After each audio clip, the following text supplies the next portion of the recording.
बच्चा एक्सेप्ट कर रहा है कि वो कोई प्रॉब्लम में है, उससे कोई गलती हुई है, तो फिर उसकी अपनी सेल्फ कॉन्फिडेंस लो है, फियर में है, हर्ट में भी है, वो पेन लेकर आ रहा है और हम उस टाइम जजमेंटल हो जाते हैं।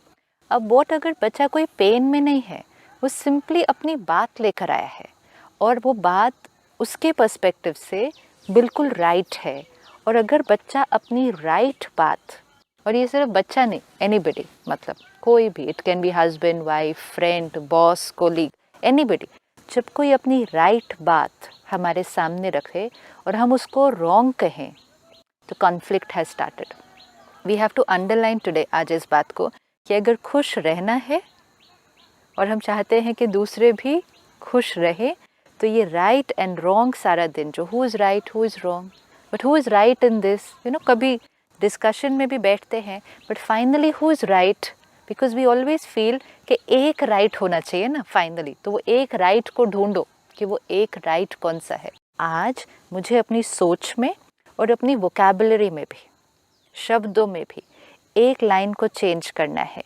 Who is right, who is wrong, ये हटाकर अब हमें जो लाइन लानी है वो ये, वी आर डिफरेंट, हमारी सोच अलग है, आपकी ओपिनियन, मेरी ओपिनियन अलग है, आप भी राइट है अपनी साइड से, आप भी राइट है, मैं भी राइट। ये भी नहीं कि अच्छा ठीक है आप राइट मैं रॉन्ग, हर बात में हमें कईयों को आदत पड़ जाती है, ठीक है आप राइट मैं रॉन्ग। जिनके अंदर हीन भावना होगी, सेल्फ कॉन्फिडेंस नहीं होगा, वो बहुत जल्दी कहेंगे दूसरा राइट मैं रॉन्ग। जिसके अंदर मैं तो हूँ ही गलत, मैं तो पैदा ही गलत हुई थी, अंदर भी फील करते हैं कि मैं रॉन्ग, एंड और द अदर वन, ठीक है आप रॉन्ग मैं right. Each one every time is always right, always always. ये तो मतलब आप कोई भी सिचुएशन में डाल दीजिए।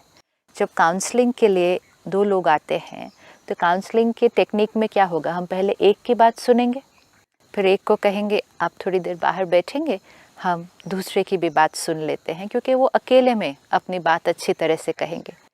पहले जब पहली बार ये करना शुरू किया तो जो when I heard the first person, I was like तो बिल्कुल राइट बोल रही है, this wife is absolutely right, वो जो कह रही है उसके हस्बैंड बहुत तंग करते हैं, हस्बैंड ऐसे हैं, उसको समझते नहीं।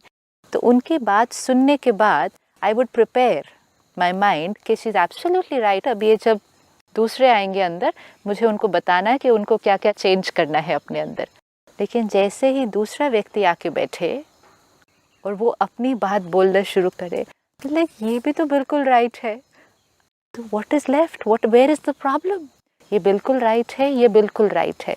प्रॉब्लम क्या है, सिर्फ प्रॉब्लम ये, इनको उनका नज़रिया नहीं दिखाई देता और इसको उसका नज़रिया नहीं दिखाई देता। काउंसलर का रोल सिर्फ ये है कि इन दोनों को जो ऐसे देख रहे हैं, जिनको सिर्फ अपना राइट दिखाई दे रहा है, इनको थोड़ा सा ऐसे करना है। इसका पर्सपेक्टिव, मतलब इसकी सोच उनको दिखानी है और उनकी सोच इनको दिखानी है, बाकी चीज़ वो करेंगे दोनों, विच मीन्स एम्पैथी। इसको हम कहते हैं एम्पैथी, जब हम कहते हैं अपनी पोजीशन से हट के अपने आप को दूसरे की पोजीशन में रख के फिर देखो कि उसको क्या दिखाई देता है।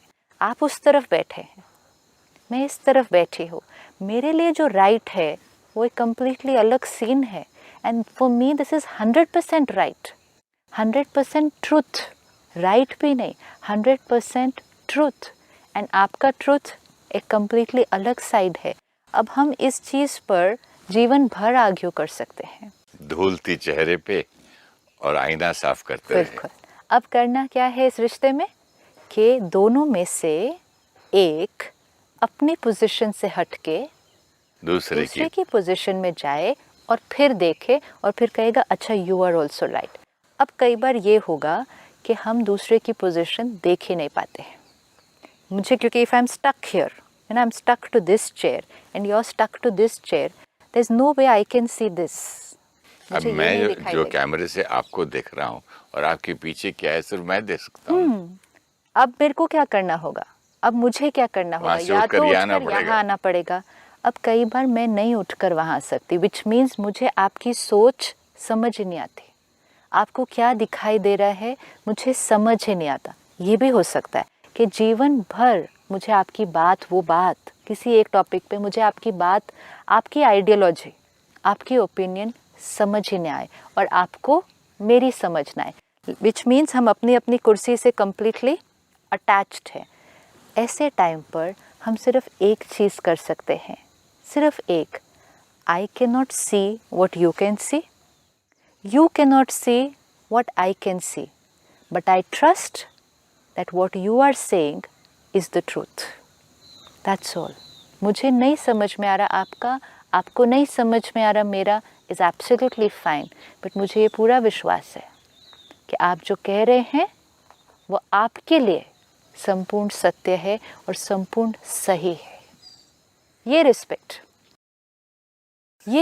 चाहिए। मुझे नहीं दिखाई दे रही आपकी बात, मैं कितना भी ट्राई करूँ कि इन्होंने ऐसा क्यों किया, ये क्यों, you know sometimes we try to think from the other person side, क्या सोचकर ऐसा किया होगा, उस टाइम ऐसा नहीं सोचा, अच्छा ऐसा सोचा, बट कैसे ऐसा सोचा, मतलब दूसरे की सोच नहीं समझ में आएगी, नहीं समझ में आए, कोई सोचे भी क्यों, सोचे दूसरे को समझने के लिए, I want to understand you. ठीक है, दूसरे को समझने का भी एक, उसकी भी एक लिमिट होती है, दूसरे को समझने की, या दूसरे को गलत समझने के लिए सोच रहे हैं। ये अगर हम सारा दिन में ये भी करके देखें, it's a very interesting thing कि कई बार ये एक्सपेरिमेंट करके देखें, try to get into the other person's mind. अभी मैंने ऐसे उंगली की थी, तो मैंने सोचा पीछे के कैमरे में मेरा शायद हाथ आए तो आपको कवर ना हो जाए, तो कैमरामैन ने ये सोचा कि मैंने बोला कि उसके भरोसे, भगवान के भरोसे, तो मैंने उंगली उठाई यूं, हाँ, कि आवाज प्लेन जा रहा है, प्लेन की तुम्हें आवाज आ रही है कि ऊपर, और मैं बार बार ऐसे दिखा रहा हूँ, तो वो समझ रहे हैं आपसे मैं बात कर रहा हूँ कि भगवान के भरोसे, भगवान बता रहे हैं वो, तो कौन राइट है कौन रॉन्ग है। अंडरस्टैंडिंग एंड इंटरप्रिटेशन, तो ये सारा दिन में हम करके देख सकते हैं कि अपनी सोच से दूसरे को नहीं एनालाइज करें, दूसरे के मन में घुसकर देखने की कोशिश करें कि वो कैसा सोचता होगा। It's a very interesting game. लेकिन मैं तो यहाँ हंस दिया, हाँ। लेकिन फिर मैं ये भी सोच सकता था ना, मैं यूं बता रहा हूँ, तुमको सुनाई नहीं देता क्या ऊपर से एयरक्राफ्ट जा रहा है, ये का मतलब क्या मैं भगवान की बात कर रहा हूँ, मैं तो एयरक्राफ्ट सुना रहा हूँ तुमको, मतलब झगड़ा शुरू हो सकता है किसी भी बात, और मैं हंस दिया, मैंने बोला क्योंकि आपने कहा अच्छा आपको ये लगा, बट एक्चुअली तो मैं ये कह रहा था, सिंपल। नहीं, मुझे फनी लगा कि मैं एयरक्राफ्ट बता रहा हूँ, वो भगवान बता रहे, लेकिन वो सही है ना, वो सही है ना। कॉन्फ्लिक्ट रिजॉल्व करना है या कॉन्फ्लिक्ट को बढ़ाना है, ये कम्प्लीटली हमारे हाथ में है। जिस क्षण आप एक बार अपने माइंड में ये लाइन डाल देंगे ना कि the other person is also right, even if I am not liking it, ये तक भी हम पहुँचेंगे कि मुझे आपकी बात पसंद भी नहीं आ रही, वो मेरे लिए कंफर्टेबल भी नहीं है, आपकी उस बात से मेरा कई गुना नुकसान होता जा रहा है, मेरी कई जीवन में प्रॉब्लम्स आती जा रही है, लेकिन फिर भी आप जो कर रहे हैं वो आपके संस्कारों के वश, आपके दृष्टिकोण से आप उस क्षण अपने लिए राइट कर रहे हैं, एनर्जी डिफरेंट होगी। आपकी ये जो बात है ना संस्कारों वश, उसमें सबसे अच्छी मुझे ये लगती है कि भाई पास्ट कार्मिक अकाउंट, बहुत बड़ी जब बात है। इसकी एक लाइफ अलग है, तो मैं कैसे बोल सकता हूँ कि मेरी बेटी ये करे, मेरा बेटा ये करे, मेरा बेटा ऐसा क्यों करता है, मेरी बेटी उसको बुद्धि क्यों नहीं है, पूजाएं कराओ, फलाने के पास ले जाओ, इससे अब उसका भी एक कार्मिक अकाउंट है ना, उसका जीवन अलग है ना, एंड अगर मैं कैसे बना सकता हूँ उसके जीवन को? बिल्कुल नहीं, पर मेरा रोल क्या है, मेरा रोल है अब उनको गाइड करके, उनको एम्पावर करके एक उनके लिए जो सही दिशा है उस पर जाना। लेकिन उसके लिए फर्स्ट स्टेप होता है कि इस क्षण वो जैसे हैं, जो कह रहे हैं, जो कर रहे हैं, उसको एक्सेप्ट करना। एंड एक्सेप्ट करना मीन्स उनकी सोच, उनकी ओपिनियन पर क्रिटिकल नहीं होना।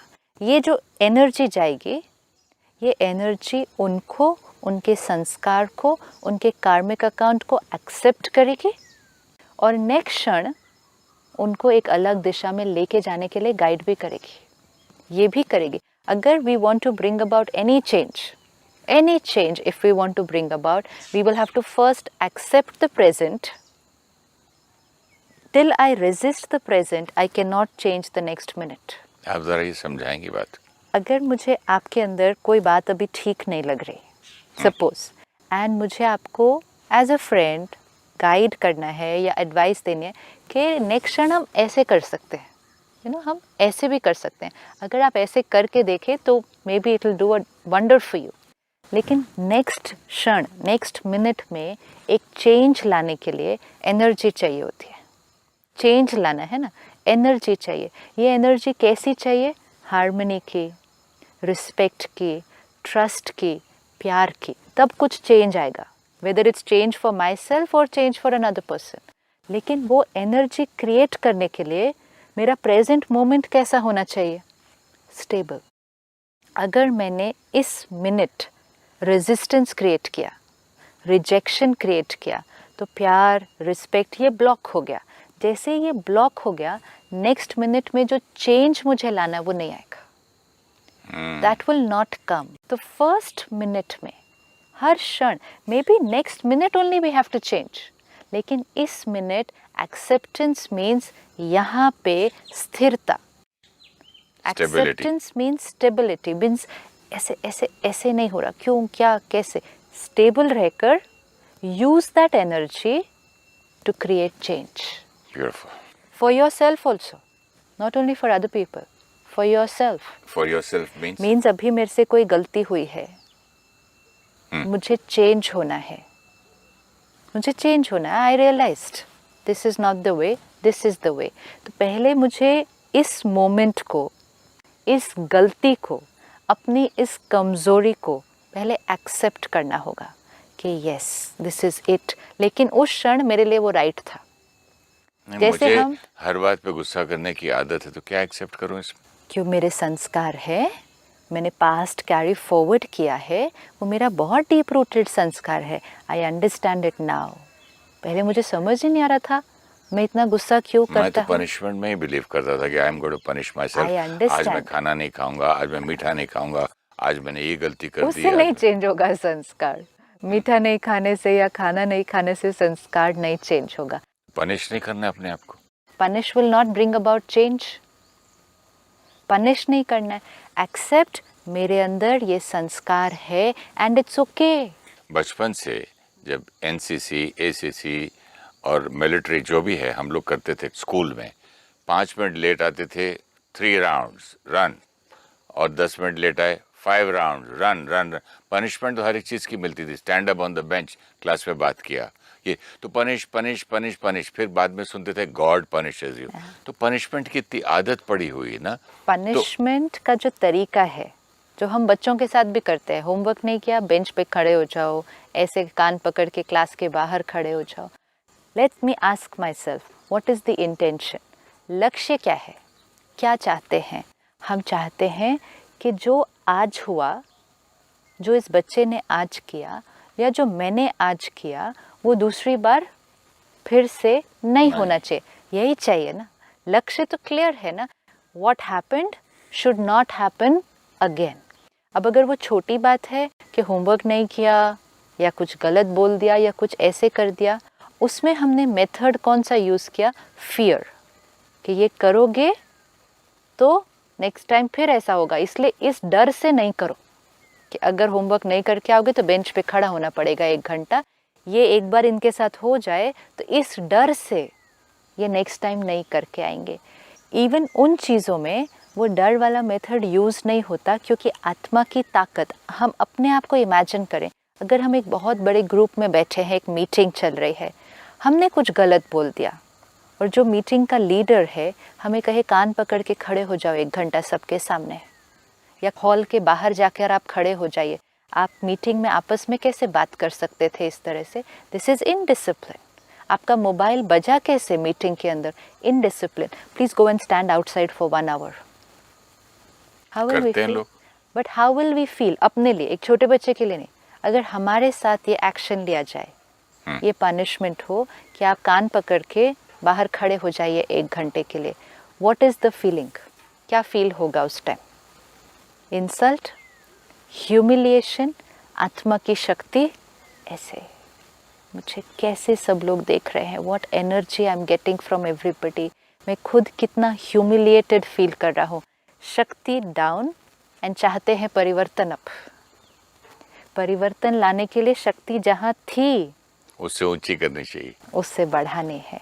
हम क्या कर रहे हैं, लो करके नाउ चेंज, लो करके नाउ चेंज, एंड फिर कहते हैं कितना भी पनिश करो अब तो इसके ऊपर पनिशमेंट का भी असर नहीं होता है, ढीठ बच्चा हो दुख गया है। लेके आया, उसको डांट ढूंढ के और डिप्रेस कर दिया, अब बोलते डिप्रेशन से बाहर आओ।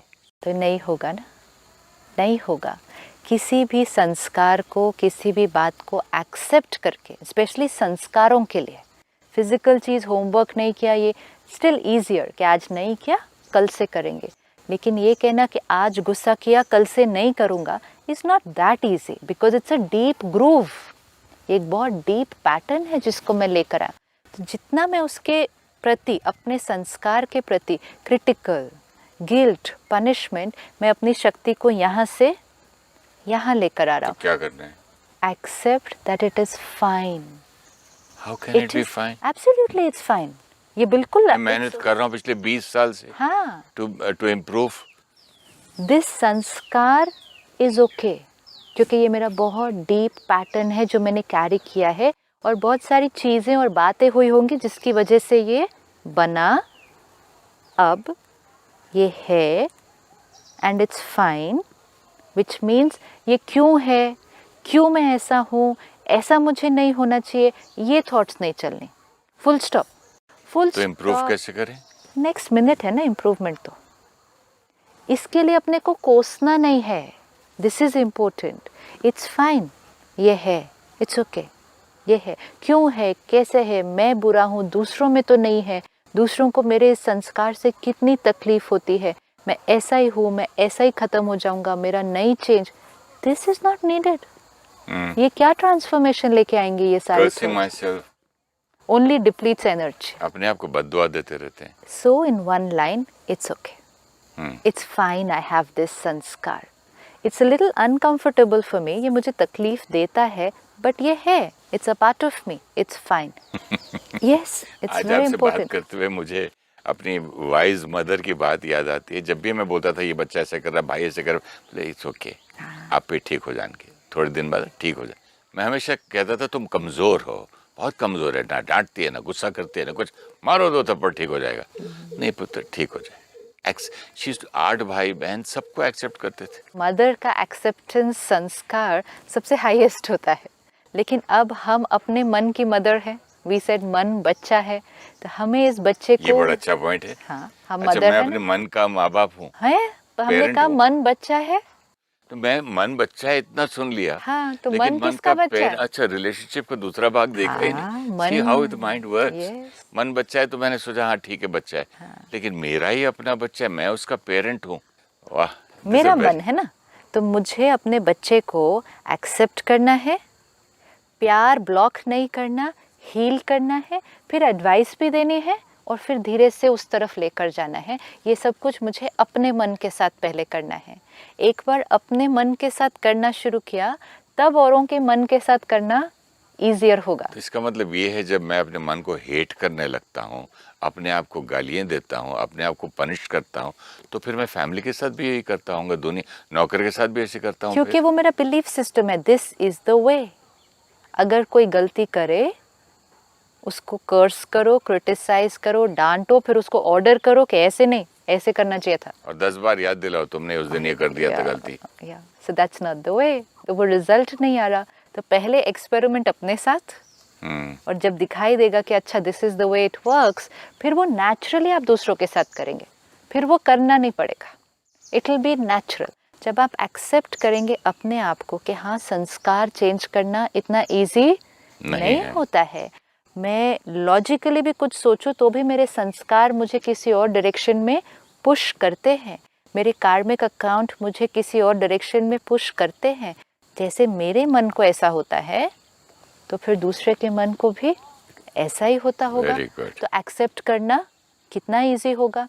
अगर मेरे पेरेंट्स मुझे लॉजिकली सही कह रहे थे कोई बात, फिर भी मेरा मन उनकी बात को समझ ही नहीं पा रहा था, मेरा मन एक कम्प्लीटली अलग डायरेक्शन में जा रहा था, जो पूरी दुनिया को उस टाइम लगता कि इलॉजिकल है, लेकिन आपके मन ने कहा मेरे लिए ये कम्प्लीटली सही है।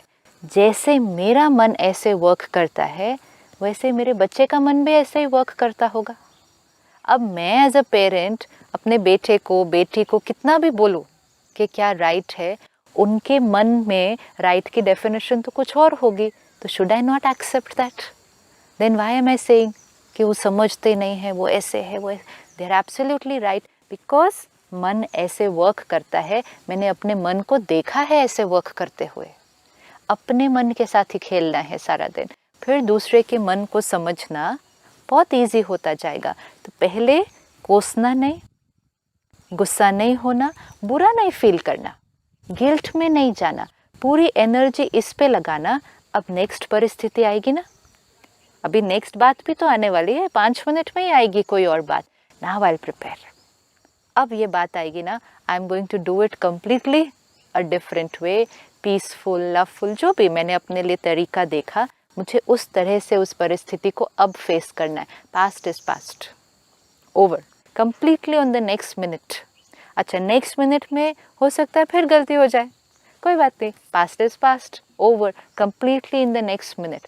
मतलब अपनी एनर्जी को वेस्ट नहीं करेंगे, अपनी सारी एनर्जी को परिवर्तन में लगाएंगे, तो धीरे धीरे वो संस्कार चेंज हो जाएगा। और सारा दिन में ये अब पकड़ के रखना है, I am right, I am always right, ये इम्पोर्टेंट है। That moment I am right, next moment I am ready to change. लेकिन इस मिनट जो मैंने कहा, उस क्षण वो मेरी सोच थी, वो मेरा संस्कार था, सामने वाला जो कह रहा था वो भी राइट था। अब जैसे हमने पहले देखा कि बेटी अपनी कोई बात लेकर आती है या कोई और अपनी कोई बात लेकर आता है, वो कहेगा वो ऐसे करते हैं, वो मेरे साथ ऐसे करते हैं, उन्होंने ऐसा बोला, उन्होंने ये किया। अब आप पेरेंट हैं, आपकी अटैचमेंट बेटी के साथ है। जैसे आपको आपकी अपनी बात राइट लगती थी, अब आपको अपनी बेटी की बात राइट लगेगी, क्योंकि ये भी हमने हमेशा देखा है, जब दो लोग होते हैं, दोनों में से जो पहले आकर अपनी बात सुनाता है, आपको उसकी बात राइट लगेगी। और अगर आप दूसरी बात सुनते नहीं, this is very very important in जैसे ऑफिसेज में, कहीं भी जहाँ लोगों के बीच डिफरेंस ऑफ ओपिनियन होता है, जो लीडर है या जो पेरेंट है, उसको ये बहुत ध्यान रखना है कि दो में से एक की बात नहीं सुननी है, सिर्फ कभी भी नहीं सुननी है। एक बहुत बायस्ड डिसीजन हो जाएगा, फिर ये बिल्कुल अनफेयर होगा उसके लिए भी जिसने आकर अपनी बात सुनाई, और उसके लिए भी जिसकी बात आपने नहीं सुनी। क्योंकि एक साइड देखकर अगर आपने अपना पर्सपेक्टिव क्रिएट कर दिया और डिसीजन ले दिया, it's going to be completely in another direction. तो हमेशा दूसरी साइड देखनी है, क्योंकि दूसरी साइड एक अलग पिक्चर लेके आएगी कम्प्लीटली। अब जब बेटी अपनी बात लेकर आ रही है, हो सकता है आप दूसरी साइड तो नहीं देख सकते, you can not go and ask the mother in law आपको मेरी बेटी से क्या प्रॉब्लम है। We don't need to ask also. Important है एज अ पेरेंट, आपका रोल है अपने बच्चे को गाइड करना, एम्पावर करके वापस भेजना। हम क्या कर रहे हैं आज, अच्छा उन्होंने तेरे साथ ऐसा किया, ऐसा नहीं करना चाहिए था, तेरी मदर इन लॉ ऐसी है तो उसको ऐसे बोलना, हस्बैंड ने ऐसा किया, हस्बैंड ऐसे, तो हम उसको क्या कर रहे हैं, बच्चे को हम ये कह रहे हैं कि जो तुम फील कर रहे हो वो बिल्कुल सही है, तुम सही हो। साथ ये भी सिखा रहे हो कि तुम बार बार एक चीज को बर्दाश्त करते जाओगे तो उनकी आदत पड़ जाएगी तुमको बोलने की, कभी फाइट फॉर योर राइट। तो ये हमने कौन सी एडवाइस देकर वापस भेज दिया, और झगड़ा करो। हमने एक्चुअली, हमें लगता है कि हमने पावरफुल बना के भेजा, बट एक्चुअली हमने कमज़ोर बनाकर वापस भेज दिया। हम अगर एडवाइस थोड़ी भी इधर से इधर हो जाए तो उसका रिजल्ट कम्प्लीटली डिफरेंट हो जाएगा। हमें लगता है हम उसको पावरफुल बनाकर उसके घर भेज रहे हैं। पावर इज़ नॉट हियर कि वो जो बोलेगी जो करेगी, पावर इज़ हियर। मदर मेरी साइड लेते हैं लेकिन डैडी मेरे हस्बैंड की साइड लेते हैं, एंड वो अच्छे नहीं लगेंगे। जो हस्बैंड की साइड लेंगे या जो मदर इन लॉ की साइड लेंगे, वो अच्छे नहीं लगेंगे। अब इसमें साइड लेने की भी बात नहीं है, क्योंकि साइड भी तब ली जाए जब हम कहें अच्छा बच्चे तुम रॉन्ग हो, तुम्हारी मदर इन लॉ राइट है, वो भी तो बात राइट नहीं है। सच क्या है, तुम भी राइट हो, तुम्हारी मदर इन लॉ भी राइट है, तुम भी राइट हो, तुम्हारे हस्बैंड भी राइट है, तुम भी राइट हो, तुम्हारा बच्चा भी राइट है। अब जो आपके पास एडवाइस लेने आए हैं, सपोज आपकी डॉटर आपके पास एडवाइस लेने आई है, तो आपका रोल है बात को सुन लेना, पूरी बात पहले सुनो। अगर सुनेंगे नहीं तो सामने वाला आप कुछ सुनने के लिए रेडी नहीं है। पहले सब सुन ले, सारा सुन ले, जब तक वो अपना खाली कर ले अंदर बात, और उसके बाद एडवाइस मीन्स आप बिल्कुल सही हो।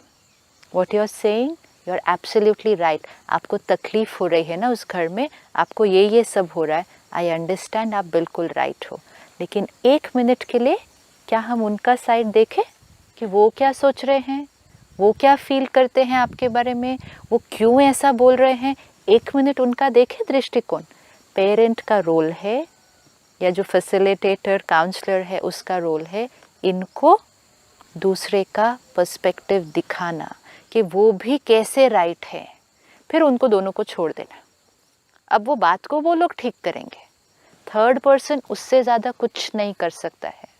We can not change relationships, we can not change karmic accounts, ये हमारा रोल नहीं है, क्योंकि वो उन दो आत्माओं का बात है। लास्ट का क्या था, दोनों को अपना अपना, दोनों को, जैसे बेटी है उसको आप मदर इन लॉ का पर्सपेक्टिव दिखा के फिर आपको छोड़ देना होगा। यानी कि अगर आप उसकी एक गलती बताओगे मुझे, हाँ। तो उसकी लिस्ट में मांगो, हाँ। तो वो आपकी 10 बताएगी। तो दोनों के पास लिस्ट है। तो दोनों को ये दिखाना। सपोज बेटी कहे कि मैं सास के साथ इतना एडजस्ट कर रही हूँ, मैं ये भी एडजस्ट करती हूँ, मैं वो भी, तो फिर आप उसको बताओ, आपको पता है आपकी सास आपके साथ कितना एडजस्ट करती है, वो आपकी इस बात के साथ भी एडजस्ट करती है, वो आपकी इस बात के साथ भी, उसने कितनी सारी बातें आपकी सहन की है। दिस, ये दूसरा पर्सपेक्टिव, रादर देन सेइंग अच्छा तुम इतना एडजस्ट करती हो, तुम्हारे ऊपर इतना वहाँ पे टॉर्चर होता है। This is disempowerment. अब दोनों को दिखाकर, क्योंकि वो कार्मिक अकाउंट उनका है, रिजॉल्व भी उनको करना है, हम एक ही चीज़ तरफ कर सकते हैं, इनको उनका दृष्टिकोण दिखा दे और उनको ये सिखा दे कि आपकी दोनों की एनर्जी आपके ऊपर डिपेंडेंट है। आप अच्छी थॉट क्रिएट करो, वो भी वहाँ से अच्छी थॉट क्रिएट करना शुरू कर देंगे। ये करके दोनों को छोड़ दो।